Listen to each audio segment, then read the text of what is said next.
private jet with operating costs and depreciation, luxury yacht, which is a 200-foot super yacht, a luxury car collection. Hi, I'm Andy. And I'm Roger. And welcome to The Middle, where we try to have thoughtful conversations about awkward topics on our search to find the middle. We're going to give you last week's news today. It's a slogan we should put on a t-shirt. Stop touching her! I am tonight announcing my candidacy. Taylor Swift. Look, my biggest issue with marriage is that I think that it's a fundamentally flawed institution that is built on the oppression of women. I will not be lectured about sexism and misogyny. Having truly rational conversations about controversial issues is risky these days.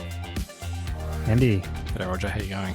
Yeah, not too bad. Did you watch the inauguration? Well, I didn't watch it, but I definitely saw some coverage and listened to a few people that I trust. And I also actually I lie. I watched elements of it from the Daily Wire because I have a subscription now. I always so knew. that you and I can watch the hit movie sensation Am I Racist? So yeah, I was treated to a bit of Ben Shapiro narrating the inauguration. Was there is that the sequel to What is a Woman? It's the same guy, and I think it's the natural evolution of their culture war movies for the conservative media. I can't believe that's now a category of movie. Do you think in the Oscars they're going to have best culture war movie? They have they did one called Lady Ballers as well, which the premise was like this male, all these regular Joes decided to play in the female women's league for basketball. So that's there as well. So maybe we can have a movie night,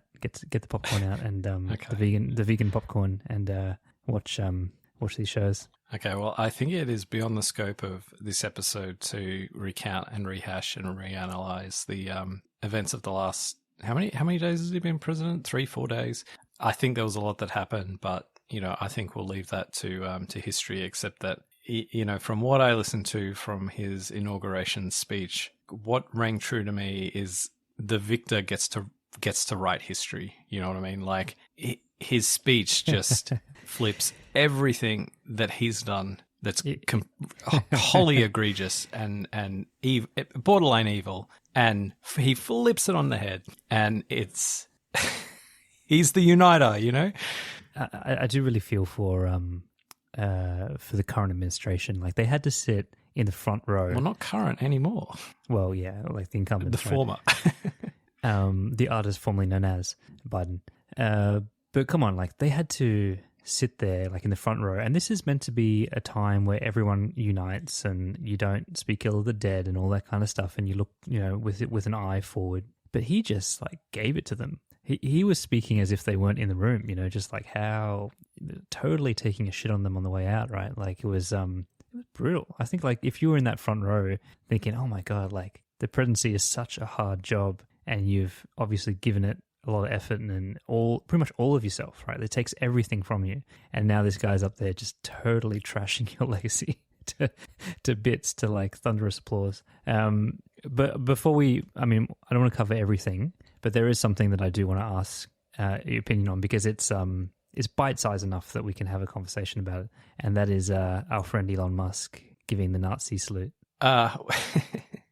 So you just want my opinion just in general on Nazi salutes? Okay. Like, do I support Nazi salutes? Or? if you're one of the few listeners who haven't heard, Elon Musk came up and he had a bit of a speech and he got quite excited, and I won't go through the play-by-play, but he made a motion, he put his hand on his chest and then exuberantly pushed it out at a 45-degree angle, palm down, if you can get that visual. Never a good move. And then he turned to the other side of the crowd and did another one. So that was being heralded by a lot of people in the media jumped on that and said that, Elon Musk gives a Nazi salute. All right.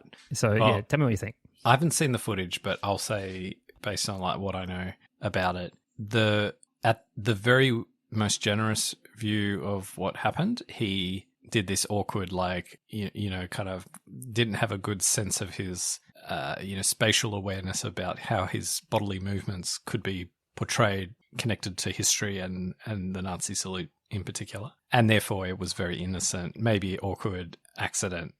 Come on, don't hold that against him. I think the most harsh take you could take on it, that's possible, and realistic is to say that he was trolling. So as though he knowingly did it, he sort of not necessarily pre-planned, I mean, might have pre-planned it, but that he kind of knew, in his mind, he was aware that gesture could come across, but he was trolling a little bit, knowing that, that people would get in a hissy fit or a tiz about it, right? And even that, like, I would say, well, I don't think anyone's really genuinely saying he's like a Nazi, right? Like, or sympathizes. Well, there are plenty of people that's literally like the headline. Okay, yeah. Well, I mean, I think there's like the headline makes sense to, Elon gives Nazi salute. But I think if push comes to shove, like, I don't think anyone could really, there might be people who would say it, but I don't think you could realistically, in good faith, say that Elon Musk is a Nazi or feels we should move back to National Socialism. I think, look, so there are a lot of outlets that are jumping on that and calling him, not only that he's doing it, that he actually has inclinations that way. And they're bringing up things about how he supports, he's meddling in Europe, and in Germany he's supporting the far-right government and providing support there to what he's doing in the UK and a bunch of other things like that, right? Now, the only, I think, legitimate thing I agree with you would be that perhaps deep down this is a 4D chess move, that he was planting a breadcrumb to essentially trigger the mainstream media, because he knew that they couldn't help themselves and it would just end up making them look silly or reinforcing points around how the mainstream media is disingenuous, or the legacy media, as he would refer to it as. And so that potentially, that's not outside the realms of possibility, but I don't believe that. I agree with you that he doesn't probably always have control over his body if he's in a heightened state. And I think the context of what he was saying was very much like I love you all, I'm so grateful that you made this happen. And he kind of almost like he was touching his heart to throw it out to the crowd. And he was like, trying to express himself that he's, giving his love to. That's how it read to me. Yeah. I saw this great meme that was circulating where it had this video of the guy and he's like got a little Hitler mustache, and his friend's like, "Whoa, what's that?" And he's like, "Oh no, this is not Hitler mustache. This is like a Charlie Chaplin mustache. Don't you know?" So the other thing that happened, throughout the inauguration is the bending of the knee from, everyone left, right and centre. And it was interesting to see Australian Foreign Minister Penny Wong in the crowd with fairly, well, I would say, put it this way, this is the special like Taylor Swift fan club, $2,000 per ticket, so you can get 7th row from the front tickets. Like she was fairly prominently located. You think that's taxpayer money? I don't think she paid for them, but look, Penny Wong as an individual, like she's there in her capacity as a representative of Australia. But Penny Wong as an individual, I'm sure has very little love for Trump and everything that he stands for.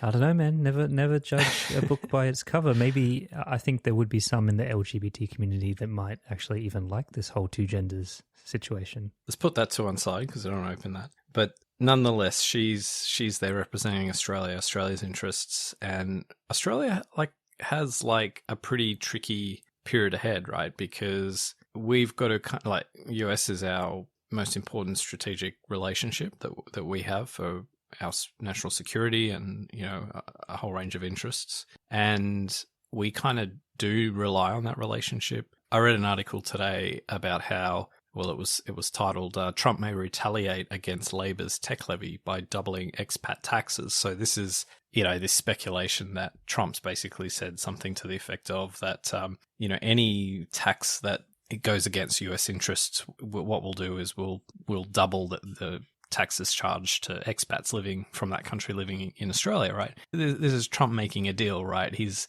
trying to you do something I don't like, I'll do something 100 times worse that you'll hate even more. So you better do the one thing I like. And, so I've got a question for you. How should, just generally, how should Australia, in considering our national interests, how should we approach, or any country for that matter, like Australia, how should they approach the Trump administration? What's the best strategy? Yeah, I think when you are dealing with a character like Trump, who has, he's got a lot of bark and a questionable bite in some areas. I think you do need to treat it as a business, right? Like I think that the way you wouldn't approach it is trying to dig your heels in and try to double down and reinforce every single thing that it comes under morality or your ethics or principle-based things. Like you have to be a lot more pragmatic about that. Like there might be times where you need to play the man, not the cards, right? And you have to appease, you have to take a strategy of appeasement in some areas to get things that you really care about. And maybe you need to dig in when there are other things that you need to choose when you need to fight those battles with him, right? And I think that maybe hopefully you pick the ones where he can see you as a worthy adversary and someone who has backbone, and that kind of gets you along the way too. But I think this idea of like going on the offensive with a character like Trump, you need to actually play to his weaknesses, which is flattery and appeasement and different things like that. And that's just the name of the game. People need to kind of, I think when people think about that, they think about the world rolling over and Trump just getting what he wants. And that's like the opposite of what's happening. It's like everyone's trying to leverage what they can and do their own manipulations on Trump himself, which apparently is very easy. All right. So basically bend the knee. Is that... I think you have to be comfortable with the cognitive dissonance that you probably feel dealing with Trump. You just have to, don't take it personal. It's just business, right? And it's just business with the man, right? Like you're going to have to do some things that go against your principles, and you just have to treat it like a business, trying to get an outcome. Yeah, I mean, look, I think you're right. I think you have to be transactional about it. Like, so, if you ask me, like, what would I want the Australian government to do? It would really probably be like, don't piss him off. Like, don't be the subject of his ire. Just be off his radar, and then just slowly work through things, not with him, but with his people, like the good people or the better people. I don't think there's probably going to be that many good people, but the better people in his administration, and just see what you can get done. There's a term in business called like managing up, right? Which is all about like, instead of dealing with your actual team and the things that you have to do, you spend energy pandering to the people, your seniors, right? And I think that's a little bit of the name of the game, right? You have to kind of manage him and manage the situation. And I think the other thing is like, know that in 4 years he'll be gone. All you have to do is just try and protect everything. Yeah. Just wait out this storm, right? And like, don't get into a Twitter war with him. Yeah. Okay. So let's pivot now to the topic of today's episode, which is billionaires. So I think the segue here probably is the copious amount of billionaires who in the past, let's say year, including during, the period before the election, and indeed more recently after he won the election, who have pivoted to be Trump supporters. And that was very apparent. Like, obviously Elon, we've talked about, Mark Zuckerberg, who had, again, very, I think he had the platinum Taylor Swift package with his no, I think visits. That was Bezos. Bezos gave 40 mil to the Inauguration fund, right? So he literally paid for most people. Well, and also before the election too, of course there was that whole thing with the Washington Post where he decided we wouldn't give an endorsement, probably knowing that the Washington Post was not going to endorse Trump, was going to endorse Kamala Harris. So the way to kill that is to, just dictate that there is no endorsement. Yeah. So, okay, just on that thread, what's going on here? Like, why are all of these people who, and a lot of them haven't really been engaged in politics before? Are these people just like, how should we, like, what's the deal? Just tell me what's the deal. I think that money has always surrounded the office, right? Like, I think that there's nothing new in that fact, right? That you want rich and powerful friends, and they in turn want to curry favor with you as the serving president. Now, Trump just turns that situation or that volume up to 11, because here you have someone who is quite vindictive and gets kind of feud stuck in his head, and he has literally threatened most of those billionaires at one point or another in his political career. He famously said, to his staff, find me a way to break up Amazon, because he didn't like Bezos in the last cycle, right? So these things are risk mitigation strategies, but I also think that there is a new breed of tech or online billionaire that is just like it's a new day, and I think that they understand things that probably the average person doesn't in terms of the competitive landscape with from a geopolitical sense, and also this idea of influence as a proper currency, right? And like celebrity as a proper currency. So I think that is very much changing. Like I think that if you think of someone like Peter Thiel, right? He's someone that was an early mover to Trump.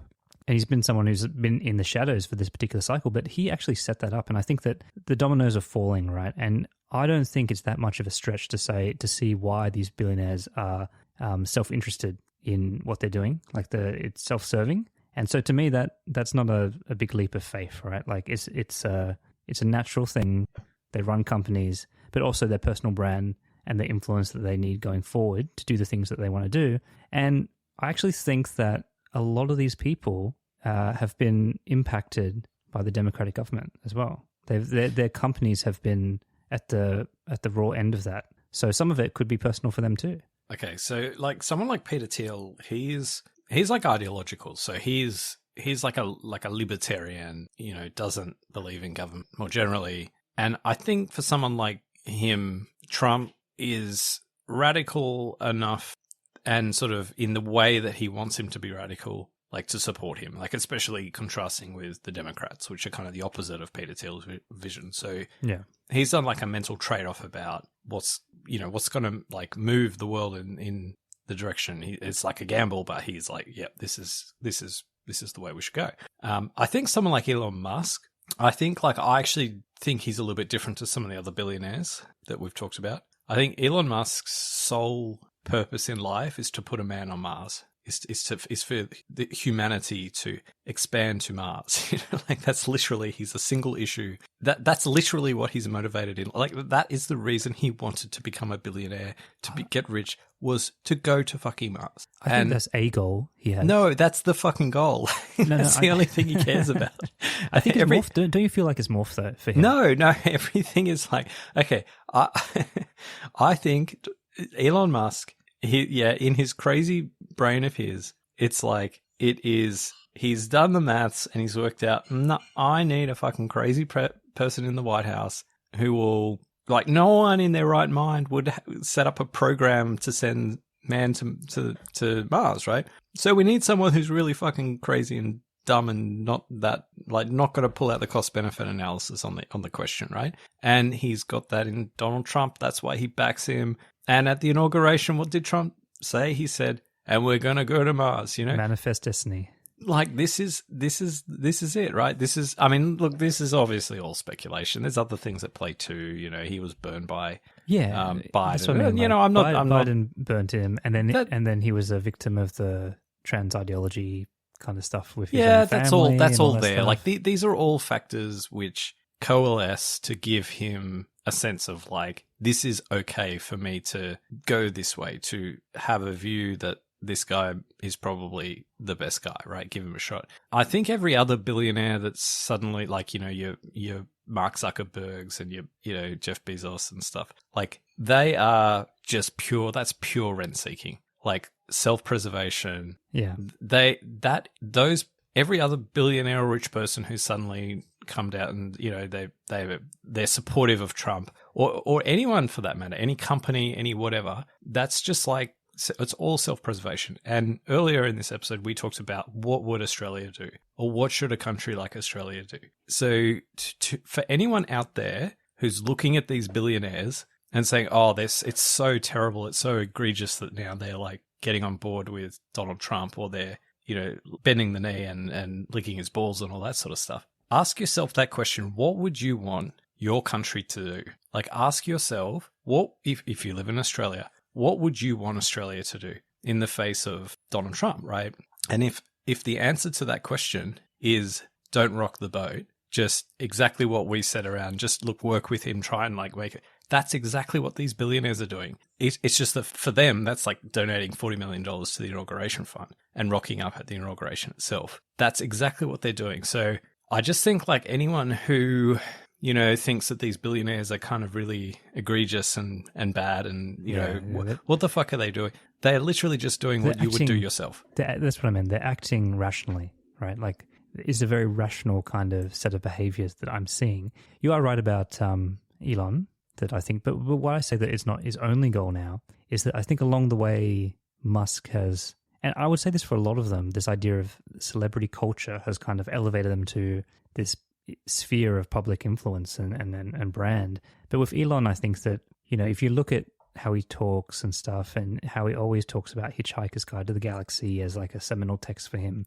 I do think it's some way along the journey he realizes the absurdity of life, and he has a childish kind of, that's where the childish behavior comes from. Isn't this just fun for him though? This is the equivalent of him being like in the top 10 of Diablo players in the world kind of thing, right? Well, yeah, like I think that along the way, it's not just going to Mars. Like, he sees life as this absurd thing to be laughed at, right? Like, that is where his trolling comes from. And yeah, he has serious goals and everything like that. But he's also this troll. He's this kind of person that sees the comedy in things, or the nerd culture, the kind of, and I think that he does devote a fair bit of his energy to that pursuit as well. And Zuckerberg's a really interesting case too, because he is definitely going through some kind of red pilling midlife crisis, right? Like, I think that he is probably someone who has been quite misunderstood a lot of his life, lived like a kind of nerdy IT existence, and he's now like found himself breaking through into this like different lifestyle, this different image, this different, finding different parts of himself. And I think that actually, like, that seems to be genuine to me. His kind of turn to MMA and like more masculine pursuits and all this stuff. I think that's genuine. I think that is like a midlife crisis turn for him. One of the things that this whole Trump kind of 2.0 has brought about is, and it's probably actually started with Elon Musk buying Twitter, right?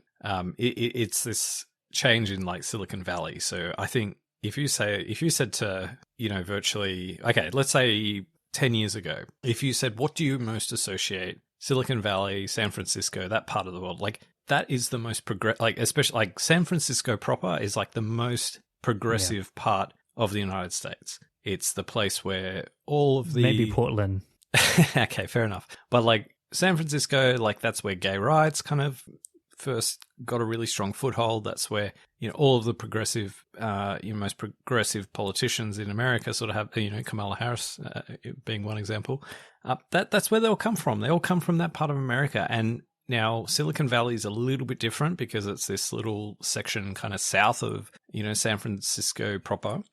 But it's always had this, like, it's been absorbed in that broader ecosystem and culture that's progressive. So I think what we've seen in the most recent couple of years is this shift of remembering that Silicon Valley has a whole spectrum of people who probably have never gelled with that culture. Like, they've been a mixture of, like, you've probably had, for one, you've got a lot of engineers, you've got a lot of people from other countries that live there. Engineers don't strike me as like typically into progressive politics, like they're to like building shit, like there's a different mindset. To me, they're not connected. You have got a lot of libertarians who, probably don't believe. I mean, these are people who are go-getters. These are people who have made, something of themselves. They're the best of the best. They've managed to secure a job in Silicon Valley being paid a fortune. These aren't people who are naturally sympathetic to,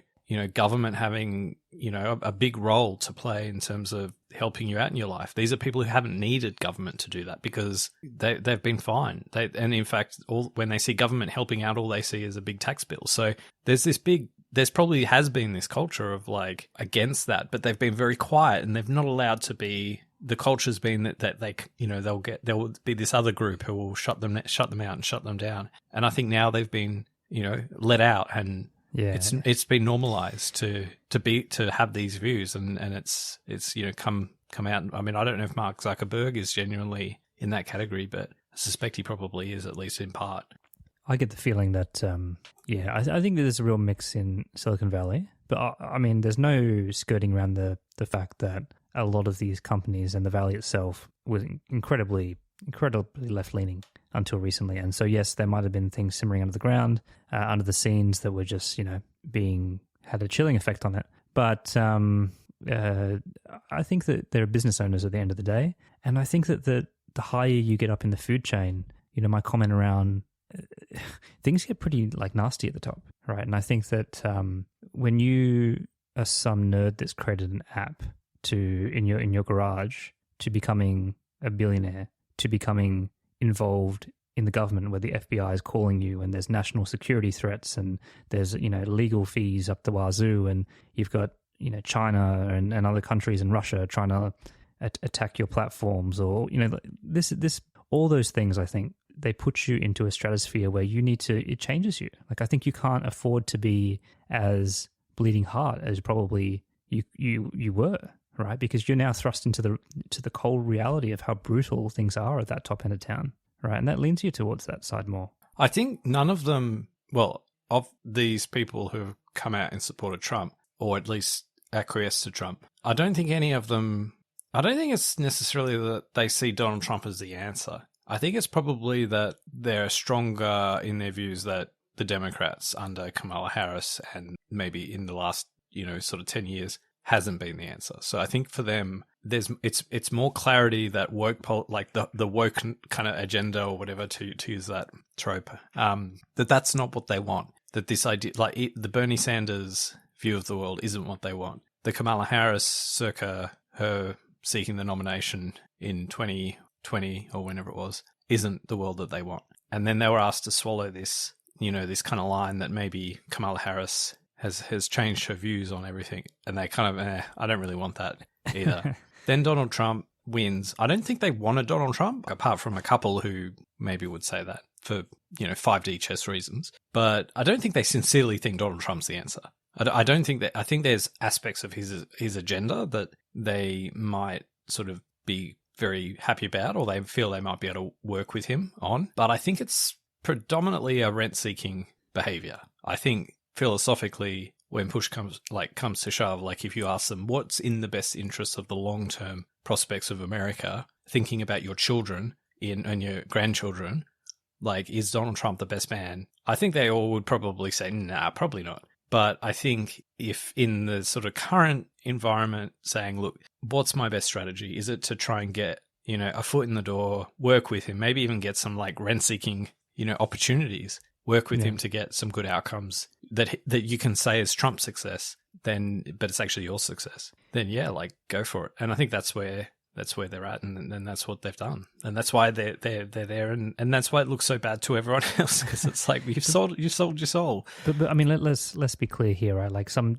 deals were made, some deals were made for support pre-election that will come to home to roost now. We've already seen Trump proposing the $500 billion infrastructure investment in AI and the forging of a new company called Stargate or something. So look, I think the reality is that there is a war coming, and technology is at the heart of that war, and technology and IP is, right? And I do think there are some things that we are not probably as everyday civilians privy to, and they need to kind of align on this stuff. And so I think some deals were made around that, right? Whether it's, planting a flag on Mars, pouring money into AI, the AI race, or even just trying to shut down geopolitical interference into America. Like, I think that and shut down this IP leakage that seems to be happening. So I think there's a bigger story playing out here. Anyway, it's hard not to be a bit cynical about it all.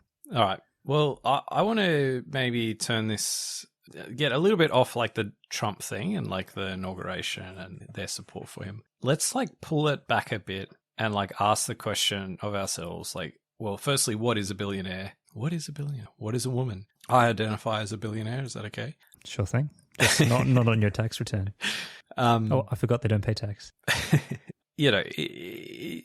When you're a billionaire, you come under a little bit of crossfire, right? People don't tend to kind of have a lot of love for you, right? You tend to be painted as this greedy person who, and especially when you flaunt your influence and power, you throw your weight around as some of these people are doing now with the Trump, kind of inauguration and agenda. What do you think of billionaires in general? What do I think? What do you think? I'll just are they bad? How bad are they? I'll just get on my WhatsApp group. titled Billionaires and take a straw poll. You know, I think that there are billionaires and there are billionaires, by the way. So are we talking about like the top? Are we talking about the kind of billionaires that were at the inauguration? Or are we talking about if you like have just 9 zeros, like to a your $1 name, billion? yeah, you're a billionaire at that level. Because these people don't have. I'm just saying there are levels to it. These people don't have $1 or $2 billion. Yeah, These people at the inauguration, they're like hundreds of billions. Let's pull of it dollars. back from the mega billionaires. Just to be clear, Kanye West was a billionaire until he went DEFCON on the Jews, and now he's just a millionaire. Yeah. Let's pull it back from. We're not talking about just 3 people here. We're not just talking about Mark Zuckerberg, Elon Musk, and Jeff Bezos, right? We're talking about billionaires, right? I don't know how many billionaires there are on the planet, but like literally, if you have 9 zeros, if we want to give a technical definition, let's use US dollars. A US dollar billionaire. But yeah. The reason I'm kind of making that breakdown is that I think that you can be very, it can be quite intangible if I'm honest, right? Like, and I think there was this really good clip around with Jeff Bezos when he was starting off saying, "Oh, like, look, he's so rich. What are you doing with this money? Is incredible. Like, it's kind of outrageous. It's egregious." And he kind of broke it down. He said, "Look, I've got this amount of stock in Amazon, and the rest of the value is going to all these other people, and you know, this is all on paper." And I kind of, maybe that was a bit earlier on, but I kind of agree with some of that. That actually, is it like this weird illusion of wealth? Like, they're not sitting on bundles of cash. They're actually, you know, they're rich because they own stocks, usually in businesses that they've built, and they're just valued that way, right? But the money's not liquid. It's not. They're just sitting on stocks, right? Which is usually what happens with these billionaires, right?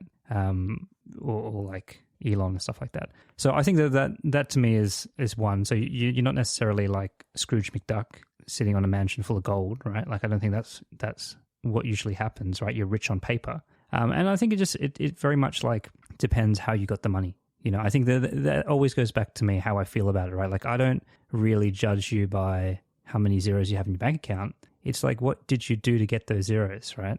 And I think that's in the same way that I would feel if there's a billionaire that's made their money through, you know, government consulting services compared to a billionaire that's made their money in British American tobacco, I would feel very differently about it.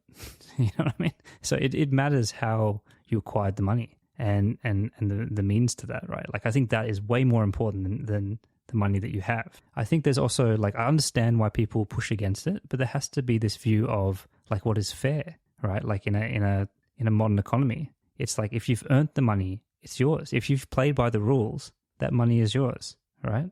Oh, I think the playback against that would be you can't be a billionaire without screwing a whole bunch of people, right? Now, No, I'm not that's saying not whether, true. well, I'm not necessarily saying whether I agree with that or not, but like that would be the statement, right? It would be a combination of either that, like in a zero-sum sense, you've become a billionaire because you've taken something away from someone else in a zero-sum sense. But I think what you're suggesting is that, well, that's not quite true because they can be creating value, which is expanding the pie. How many people are there in the world? 9 billion or so. No, seriously though, how many people now are in the world? I don't know, 7-8 billion, something like so that. So say if I was Michael Jackson, right, and I created music that everyone loves, I said, hey guys, if you love me, can you just give me $1? Like, and everyone decided to give him $1, and then overnight he's, you know, a billionaire. Yeah. Okay, but I think most people get that. I think that there's intuitive appeal in the notion that if someone does something good, that they get paid for it, right? I think often though, it's pretty much what Taylor Swift has just done, by the way. Well, you know, that all those inauguration tickets she's been selling. But no, like, I think it's more complicated than that though, right? Because what usually is happening once you become bigger, once you acquire more wealth and more assets and more power and influence, you actually start to be able to control. This is the, you know, I'm going to say the means of production, you know, like a good Marxist here. But that's kind of like what happens. So at least that's the suggestion, right? That once you start to control online shopping, like Amazon does, you then can do things that other players can't do. So when people look at Amazon and they say, well, Jeff Bezos, and they say, well, why is he so rich? It's partially because he's created Amazon, which is this great new innovative service that can deliver to your house on the same day or whatever. But if you contemplate for a minute why Amazon can deliver to you on the same day, it's because of scale. It's because no one else can have the scale to have a delivery person in your neighborhood, possibly even multiple times a day, and for it to be efficient and low cost, right? It requires scale to do that. And it's like he is the one that's managed to climb that mountain and acquire that position. Now, there might be other players that could do the same thing, but whether we're talking about Uber, like now Uber, I don't know if they're making any profits yet or still making losses, but like whether we're talking about like they're claiming like part of the market. Facebook would be a good example, back like Facebook 1.0, more so than the modern iteration, where it's like, you know, once you're big enough, like it all relies on network effects. It relies on other users and other people using that service for it to be viable, right? I mean, but there's like I think even under those that framing, this century has been a century of like clear examples of disruption to incumbent industries. Well, who owns Instagram? Yeah. So what is it called? Meta now, the company? Well, Meta is Facebook, right? Yeah. They did a rebrand. Yeah, but Facebook, it's basically Mark Zuckerberg. Yeah. No, but what are you trying to say, Andy? The Jews? Is that what you mean? I just want to be clear. Like, I'm not necessarily owning this line. I'm just saying this is the response back to what you've just laid out. Is that like you could have, like, just to maybe put it a slightly different way. You're kind of like bending more towards the monopolistic side. Well, that is market. part of it. That does happen. Although monopoly, like the concept of a monopoly is a slightly different framing to where I'm kind of slightly going. I'm just sort of saying that you can extract value out of things the more powerful you become. So if to put it another way, let's say Mark Zuckerberg works, I don't know, let's say he's a machine and he works 100 hours a week, right? Yeah. And he earns whatever he earns, right? Impute a salary for him based on whatever Meta makes, right? You can take someone who works the same 100 hours. In fact, they might even work 120 hours. They might work harder. They might do more physically demanding work. Yeah. Whatever it is. And it's not true to say that one has earned, let's say Mark Zuckerberg gets millions a week, and for let's say a cleaner, that it should be hundreds of dollars a week. Like, it's not, there's a breakdown of the relationship between earning it in the kind of inverted commas sense, as like, you know, the people at the pub would view it if you say you've earned your money, and being fortunate enough to be in the position where you can have control over assets to scale up your skills, your work or whatever, such that you can then make millions of dollars a week as opposed to hundreds of dollars a week. It's a privileged position to be in. Well, I think that most people can see that, like, under that example, that if someone is the founder of a company and they have built it from the ground up, like all of these people that we're talking about, right? That is the name of the game. They weren't an incumbent majority when they started. They built it up from scratch. They took all the risk, all the heartache and the grind to make it happen. That the janitor didn't take any risk. He didn't start the company with a prospect of the vast probable prospect of ruin, financial ruin, and, you know, health and family ruin. So I think that most people, I think, can understand and stomach. Now, what they do with their influence once they have it, and like we'll get to Elon and this idea of influencing arms of the government and stuff like that is a different story, and that's I think a structural weakness of democracies, that companies can get so big, and really they should be about people power, not corporations influencing and things. But the idea of actually like value creation and risk and reward, all holds true, and that's why I go back to like how they made their money, you know, what they're actually putting out there into the world, what impact it's having, right? And I think that's the real thing they should be held accountable for. Like I'm not mad at Mark Zuckerberg having his net wealth. I'd be mad at him, and he should be held to account about the impact of his social media platforms on society, right? Yeah. Like if you are selling a product that is doing harm, that's the problem. It's not the money you made from a product that's actually doing good in the world and has utility in the world. Yeah. I guess the only flaw of what you've said, well, the pushback against it would be that, like, to a point, you can say all of those things, and then that should realize that person's certain rewards for risks, effort, hard work, whatever. But then there's a point where it just becomes like, okay, now you're taking the piss. Like, this person doesn't need it's fair compensation for everything they've done, right? And I guess the reason the tax system's meant to take some of that too. Yeah, right? exactly. Meant As to you take care of said that. before, they don't pay tax. No. But they still pay more tax than like, obviously percentage-wise, but they still pay like vastly more tax than anyone else. Well, fair enough. But there's another factor at play here as well, which is luck, because for every, and I think we've got to remember that for every billionaire like Mark Zuckerberg, there's people just as brilliant, just as talented, just as hardworking, who just happen to not land on the right formula. But life ain't fair. What are you going to do to fix that? Yeah, I know. But I'm just saying there's like, oh, you're the chosen one who fate has just like, the gods have decided you're the one that's going to be a billionaire, right? Look, I do want to now converge a little bit closer to where you're sort of, I've probably tried to play a little bit of devil's advocate against you, but by the way, like, I do not want to come across as like a billionaire, like Roger loves billionaires. And I'm saying my principle is how they got the money, and like take a Gina Reinhardt for example,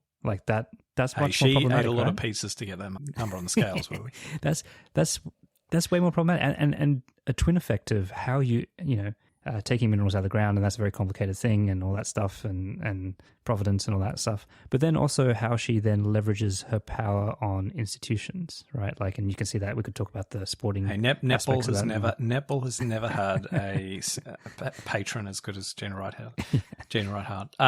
Okay, but I want to like throw some baseline, like before, like Ingest was asking what is a billionaire, as some kind of superficial question. But like, actually, I do think it's worth answering that question. Like, what? And I think you sort of had alluded to some of the, like these are people with numbers on a balance sheet that are assets that are worth $1 billion or more, right? These aren't people who earn $1 billion every year. It's certainly not income. It's their assets. They're assets which they often that are illiquid, so they couldn't sell them, and so if they wanted cash, they couldn't necessarily sell them and get cash. Like, they're assets which, if they sold them, they'd crash the very assets in the first place. You literally might not be able to sell some of them. Yeah, so and I think it's in that sense, like, it's, if you contrast, like, let's say one billionaire, or let's say multi-billionaire, with, let's say, 1,000 people who are just still quite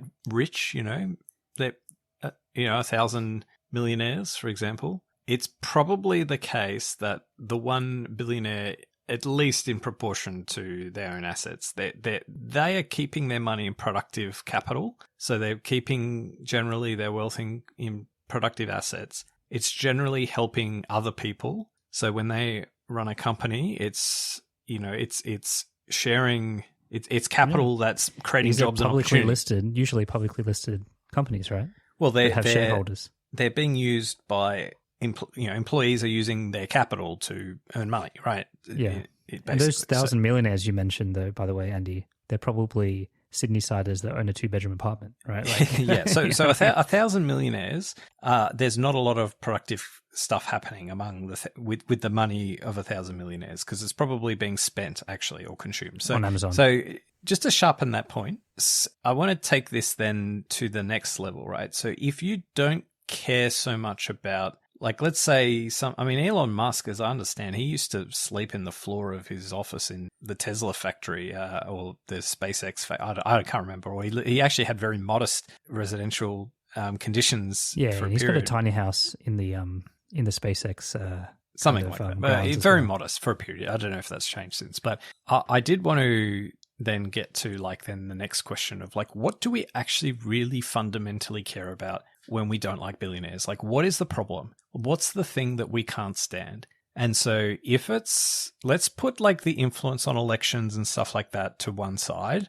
and let's put the personal enrichment to one side. We'll just, because they can do that. Like, so I'm not dismissing that. But what's the problem with billionaires? Like, what's the thing that we fundamentally can't stand about them? And I think for most people, it's this idea that they can fucking spend a lot of money and we can't. It's that they've got big houses, mansions, private jets, yachts, all that stuff. And we don't. We don't have any of that. Yeah. and bear with me, hang on. And so I I kind of thought, well, what's the typical billionaire like doing? Like if you're a billionaire, you can't spend, you can't spend that much money. Like there's a limit to what you can meaningfully spend. And the billionaires we've been talking about today who created their wealth, these people are working 100 hours a week. They're not spending, they don't have the time to spend money, right? Let alone, so I've got some actual numbers I want to throw out there, but I can tell you want to react. So, well, I think people also forget that they are spending money. They literally are so busy, they pay people to run their charity businesses, to give away their money. A lot of pledge to do that. But again, I think it's one of those things where there's a difference about, well, I think what people really hate about it, other than just the raw jealousy of like, why has this guy got so much and I have so little, right? And that's reasonable. That's reasonable too. It's this thing of like, what do they do with their money? What do billionaires do? They kind of use their money to separate themselves from common people. It's not like, they're living on your street and investing back in your neighborhood. And when they, they're not throwing a big block party for you and like upgrading your schools and all this, that, and the other. No, they're spending their money to become more and more reclusive and elite, right? And maybe some of that is because of their own protection and all this kind of stuff, or the way that their relationship to their work. But I think people do just kind of resent that as well, right? Like it's not this kind of idea of Bruce Wayne's father like building the metro in Gotham City. Like that's not what's happening. They're just buying a house in the Palisades and with an extra house next to them for security. So yeah. All right. Well, I want to put some numbers out on the table, and I've got two numbers to give. And this is like, so to the point of like billionaires just can't spend that much money, right? What do you think is the maximum feasible amount that like you could spend in a year if you tried? Just give me a bit more like guardrails. Okay. On yourself. Well, yeah, on yourself. So not giving it away, not gifts for your family, literally on yourself. Like, I suppose in your family in the sense that you might have a house that you all enjoy, right? But not necessarily that you're giving them $50 million a year to all your friends and family. Like, but just like what is the most you could spend each year? Oh, well, I mean, I think that is only limited by your imagination, surely. Okay, but all right, let's put a couple of extra guardrails. Let's say you're not treating this like a competition, right? So it's not like you're playing a game where the goal is to spend the most amount. So, but just like, let's say you were egregious in your spending to the point of like spending a lot of money. But what would be the most, do you think? I think it's like the things that I can think of that are going to really make a dent and move the needle is if you're acquiring like islands and things like that, like actual like big real estate purchases. But even then, that's just an asset. That's just an asset transfer. That's just your cash being converted into an island, right? It's not actually spending like the money. Disposing it. Okay. Give me one more second, just to kind of get into the. So you're saying like it can't be a transfer into capital or some kind of wealth store. Yes. Well, I'm not talking about a balance sheet play. Like I'm talking about. So if you want to say, okay, let's say you want to say the island, right? Let's say someone buys a $200 million island, right? Yeah. Then what you should be doing is adding like the imputed rent for that island. I think it's like if you have to spend it on like services, right? And stuff like, so if you were like, for some reason I'm thinking of like the royal family and how much they spend on like people, right? Like to look after their grounds and all this kind of stuff. So that comes to mind. But okay, if I had to put a figure on it, coming back to the task, I reckon these billionaires could spend, maybe like 10, 20 mil on security, probably another 10 mil on lifestyle. So I reckon it would be within 200 mil a year that they could well, spend. you're a terrible billionaire, can I just say? It's about $50 million. 50? Is that all? Is the maximum. Let me walk you through what $50 million looks like. Okay, 2 ultra luxury mansions in prime locations, so that could include your island or whatever. Malibu, Monaco, Pacific Palisades, although perhaps not anymore. 5 luxury apartments in global cities, and basically unlimited use of top hotels, presidential suites, things like that. The cost of that each year in terms of imputed rent, or the cost of capital for that. So I'm not talking about the cost of buying all of those properties, but that's between $10 and $20 million a year. Okay. And that's the biggest cost. Okay. Next one, private transportation. Private jet with operating costs and depreciation.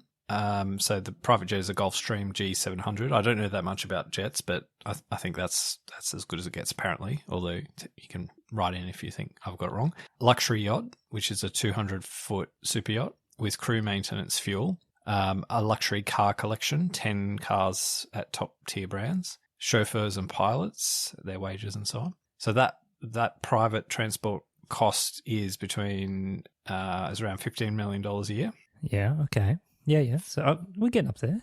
Food and entertainment, Michelin star dining daily, personal chefs at each property, global travel and exclusive experiences, private island safaris, estimate $1 to $3 million. Clothing and luxury goods, designer wardrobe, jewelry, watches, frequent shopping from top-tier brands, estimate $500,000 to $2 million a year. Health and wellness, private doctors, personal trainers, wellness retreats, high-end cosmetic procedures, about $1 million a year. Philanthropy. Well, we're going to take philanthropy out, so I won't include that. Personal staff. Now, you spent way more on security. Surely they're paying a lot on security. So security, well, you don't actually need that much for security, right? Because you just need, anyway, let's talk about it. So security, assistance, household staff, travel aids, estimate around $5 million. So it's, I guess that's like the maximum. Then I went through just to round this section off. I then said, okay, well, what would a typical, like that's like the crazy egregious billionaire, what they would be spending. But hold on. Didn't like Jeff Bezos buy a super yacht for literally $300 million or something? Yeah, but that's an asset. Yeah. Okay. All right. So what's the like? And it's got a value, right? So he could offload it the next year. So you got to take like depreciation. You've got to take the cost of running it, of course. But yeah. So the typical billionaire, apparently, I'm not sure, by the way, how like grounded in facts these are, but I mean, I can kind of believe it because, like, I think if you are working as long as some of these billionaires, like at least the self-made ones, right? If your life is your job or you're invested in giving money away, you like it's like when you look at Bill Gates, right? He does seem to have fairly simple like pleasures. Like he loves to read books. Oh man, don't let that bad haircut fool you. No, he reads books on his little in his little boat shed, right? That's anyway. But the typical billionaire is like it's like $15 to $30 million a year. So anyway, sorry, just to round this bit out, like I think that for me the takeaway from this is that $30 million, $50 million, spending that every year is like that's a pretty good life, right? But I guess when we talk about like someone like Elon Musk, who is like, we're talking like hundreds of billions of dollars. That doesn't change the way you can live your life. It doesn't actually impact your life. So whether you're like, you've got $500 million and you're able to live, this kind of life, but maybe not as extreme, but you can still do a lot of really nice, good things, right? Or you're Elon Musk and you've got like your life is the same.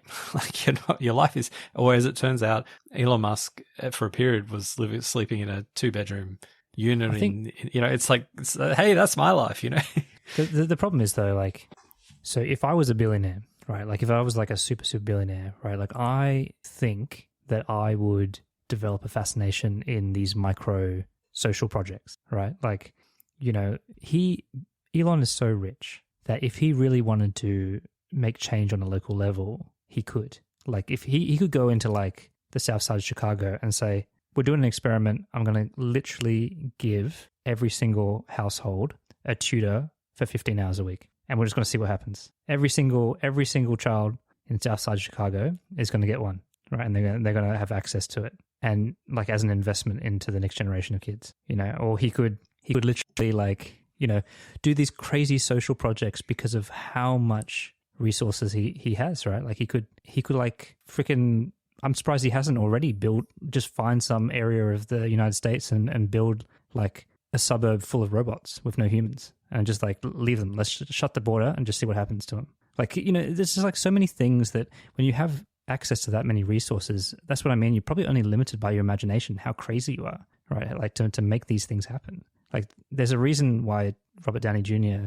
based the Iron Man character off Elon Musk. Because, like, who knows what's in this guy's, research lab, right? Like, I think there's I would like there to be space for these kind of humans to exist, rather than what I think it is, which is just a bunch of business dudes, right, that are just good with their money. Well, I think what you've spoken to there, it's like that's like misallocation of capital, right? Like that's like this is where, you know, if you concentrate wealth, it loses meaning though, Andy. Like once you're in that level, like don't you just think that that's just like walking around money now? Like, you know what I mean? Like you just, like you said, if you can survive if you can have the most lavish lifestyle imaginable, you're capping out that ceiling at $50 million a year, and you do the math and you're like, oh man, I am not going to spend this. I've got 10 lifetimes worth of money. Like, wouldn't you be taking some risks, some side projects? No, I think what I was saying, what I meant was that in terms of like efficiency, that's like kind of wasteful spending, right? So if, you know, it's taking collective wisdom off the table and allowing individuals to make mistakes, right? So collective, like, so if you have wealth tied up in whether it's collective vehicles, either, you know, whether it's government or it's companies or not for profits or whatever, they can have some collective decision making about what to do with that wealth. And I guess the idea is you would have more controls over and more hurdles to get past to ensure that, you know, you're going to get value for money. But like, I think what you're saying is like with this point is that you transcend hedonistic consumption and you move into, I need to be God. Like I need to make some a difference. Kind of curiosity or whatever you want to call it, right? Like the absurdity of it all. And I think that Elon probably mentally does trip into that. But then that's where like when we talk about, well, what are billionaires and why are we really all that concerned about billionaires? It's the hedonistic component, as in them spending money on themselves, that we care about because we see that as egregious, right? Yeah. But the bit that comes above that, where you've got Bill Gates and Warren Buffett's, you know, creating their philanthropy fund, you know, that's the bit that's actually what billionaires end up doing, because that's the only thing that can give them any kind of satisfaction once you reach a certain point. And the public just say it's a tax loophole anyway. Yeah. Can I just do a quick thought experiment just to break it up a bit though? So Andy, just pretend you're Elon Musk, right? And you have, I think he's up to 400 billion or whatever it is now, right? But so you've got Elon's resources, but we still have our relationship. Over dinner, I'm just a regular Joe, right? I've got like a normal job like I do now. Over dinner, I'm like, hey, Andy, can I have one? Like, just give me one. Just give me 1 billion. No questions asked. Like, I mean, you've got literally 400. Just give me one. What's my answer? What do you think you're doing? And you have like literally 400 billion. Well, I wouldn't give you $1 billion. But why not? You've got 400. Because I'd have to cash out. Like I don't know what. Like I don't have $400 billion in US dollars sitting in a bank account that I can withdraw. I probably have to sell some, like $1 billion is a very major asset. Like I have to sell something, right, to get that. And unless I doubt that Elon Musk has billions of dollars sitting in cash assets that he can withdraw at any time. Like, because he doesn't need it, you know, he doesn't need it. He would sell, like, of course, if he wants to buy like a major thing, he would have a way to do that. But like, yeah, I think, and also like there's a precedent effect. Like someone like Elon Musk would know a lot of people. And if he's going to give it to you, then, you know, who else is going to put the hand up? But now this is Roger asking Andy for $1 billion. Yeah, well, so you go and work harder, buddy. Go and earn it yourself.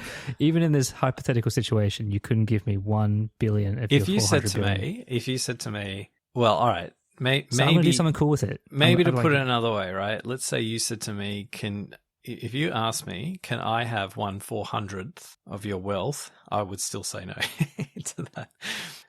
So even in your current wealth. You can have some of my debt if you want. But like, no, seriously, like I don't know. I couldn't work out what that figure would be, but let's say that would be the equivalent of me giving you hundreds of dollars, right? Or a few $100s, right? So if you ask me, come on, just give me a couple $100, like you've got it. Like, I'd say, no, fuck off. Go earn it yourself. But I don't know. No, I get where you're coming from. I think if let's say you were in a pickle and you needed $1 billion, that would be different. But if it's just for shits and giggles, I would think very like methodically about that question, and it would be hard, like, unless it comes with some extra. Like I would have to also think, like, if I'm giving $1 billion to someone or away, like what is the? I would give it treat it with. I'd give it some thought. Like I wouldn't just. But you're already friends with someone, and you have 400 billion, and they have nothing. Oh well, I mean, if the amount was like, can I have $1 million? That might be different. But if it's, can I have $1 billion? That's a. I would probably, if I have $400 billion, probably every friend I've ever interacted with would You don't have 400 probably friends.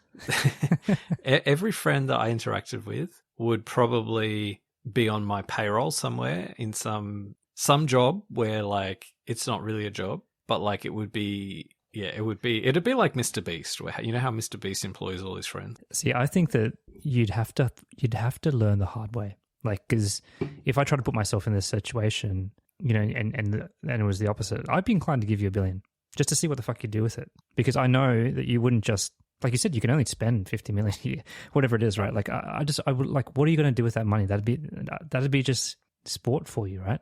Now, I think the X factor here is that probably they have done a version of that, and they've probably seen it ruin people's lives. And I think that's the thing that most people probably don't understand, that actually having money, the more you have to lose. And the more you have, the more you're a target for other people. And actually, like, when you have that much money, it's a burden. Like, I know that sounds really crazy. I've got a question for you. If you had that dinner with Elon Musk and he gave you $1 billion, would you give me $1 million? Oh, hell yeah. Okay. Easy come, easy go. I'll have some of your crumbs. Easy come, easy go, right? Like, but I mean, it's more that, like, would that $1 billion kill you? It might. Like, it literally might. It might. Oh, no, it wouldn't kill me. No, but like, we don't have to worry about our family members being held for ransom. Like, no matter how much money you have, it can't buy you peace of mind when people... Do you think, but do you think that, I think it's possible to be an anonymous billionaire. Like, I think there's a lot of billionaires who can walk in the street. Like, maybe, but if not if you're interested in going to Mars. More money, more problems, you know. Like, well, it would change your life. It would definitely change it, and probably in ways you wouldn't appreciate it. But all right, well, maybe one day one of us will get that magic 9th zero against our name, and I don't mean in Indonesian rupiah either. See you next week. Bye.